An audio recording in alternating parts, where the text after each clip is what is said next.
King Charles's cancer diagnosis accelerates succession planning, focusing on preparing Prince William and Kate for future roles.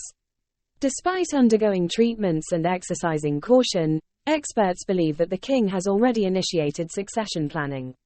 This process, originally scheduled to commence 5 years later, has been sped up due to the current circumstances. A monarch willingly giving up the throne is a historic occasion in any country. But that's even more true in the United Kingdom, where it's only happened once in hundreds of years of monarchy. When King Charles III was diagnosed with cancer, royal experts were suddenly being asked to consider the prospect of another abdication.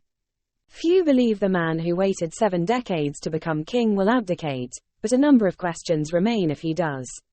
As the heir, William would become king the moment Charles abdicated or, if his health deteriorated further, passed away. His question is a little bit more complicated. If Charles were to pass away, royal historian Kelly Swaby said Camilla would become the Dowager Queen, while Kate would come to be referred to as Queen Catherine. But if he were to abdicate, the rules are not as certain. I suppose King Charles would just be known as King Charles, not King Charles III, Swaby said, explaining that the numbering denotes the current monarch. So in that sense, Camilla would keep the title, but her title depends on what Charles's title is. And again, that's a very interesting discussion that I don't think many of us have contemplated. According to the royal family's website, since the 17th century, both descent and parliamentary statutes have determined who will be the next monarch of Great Britain and the Commonwealth. Charles's newly announced cancer diagnosis means there's a renewed curiosity about who will succeed him on the throne. Currently, the royal line has determined that his eldest son, Prince William, is first in the line of succession and his grandson, George Alexander Louis, second in line. Prince Harry and his wife Meghan Markle stepped away from their royal duties back in 2020 to start a new life in California, US. Yet, an ongoing back and forth with the UK royals has continued, exacerbated by their public remarks. Harry's latest memoir, Spare, worsened tensions with King Charles, allegedly further straining their relationship.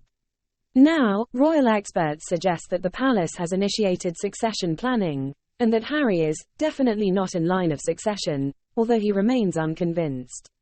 The author believes Prince Harry is not ready to accept being excluded from the planning process that he might have expected had he remained part of the royal family. Earlier it was reported that the Duke of Sussex hated being left out. Tom says, "It's all about who's going to be in and who's going to be out, and Harry is definitely out, but he still doesn't completely get it. He's like a naughty boy who always thinks he will ultimately be forgiven."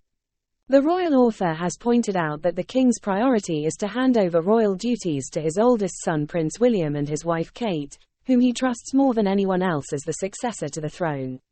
Prince Harry, on the other hand, has made no secret of his desire to help the family if needed. The author further explained, due to King Charles's cancer diagnosis, succession planning is underway at present, a process accelerated by at least 5 years from the initial timeline. The priority is to ensure that William and Kate are well prepared for their future